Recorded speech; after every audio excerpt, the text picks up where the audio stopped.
শ্রীনগর উপজেলার কোলাপাড়া ইউনিয়ন থেকে শুক্রবার সন্ধ্যায় শতাধিক নেতাকর্মী বিএনপির মনোনীত প্রার্থী শেখ মোহাম্মদ আব্দুল্লাহর পক্ষে যোগদান করেছেন।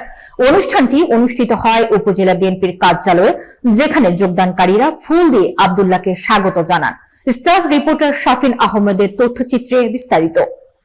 যোগদানকারীরা জানান, মুন্সিগঞ্জ 1 আসনে বিএনপি মনোনীত না হওয়ায় স্বতন্ত্র প্রার্থী হিসেবে মমিন আলী নির্বাচনী মাঠে অংশ নেন, কিন্তু বিএনপির হাইকমান্ড মমিন আলীকে দল থেকে বহিষ্কার করেন।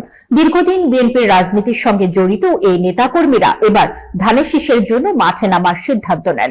যোগদানকারীরা প্রতিশ্রুতি দেন, আগামী 12 ফেব্রুয়ারি তারা ধানের শীষে ভোট দিয়ে শেখ মোহাম্মদ আব্দুল্লাহকে বিজয়ী করে তুলবেন। তারা আরো বলেন, বিএনপি চেয়ারম্যান তারেক রহমানের মনোনয়নজনিত নির্দেশনা অনুসারে তারা এবার সম্পূর্ণভাবে আব্দুল্লাহর নেতৃত্বে কাজ করবেন। অনুষ্ঠানে উপস্থিত ছিলেন শ্রীনগর উপজেলা বিএনপির সভাপতি মোহাম্মদ শহীদুল ইসলাম মৃধা, সাধারণ সম্পাদক মোহাম্মদ হাফিজুল ইসলাম খান, যুগ্ম সম্পাদক জহিরুল ইসলাম মামুন, জেলা বিএনপির আহ্বায়ক কমিটির সদস্য আব্দুল বাতেন খান শামীম এবং জেলা নারী ও শিশু অধিকার ফোরামের সভাপতি সোহানা হাবিব লাবনী প্রমুখ। এই যোগদান প্রদর্শন করেছে রাজনৈতিক শক্তি কেন্দ্রিত ঐক্যের বার্তা এবং নির্বাচনী প্রচারণায় ধানের শীষের প্রতি জনসাধারণের সমর্থনের দৃঢ় প্রকাশ।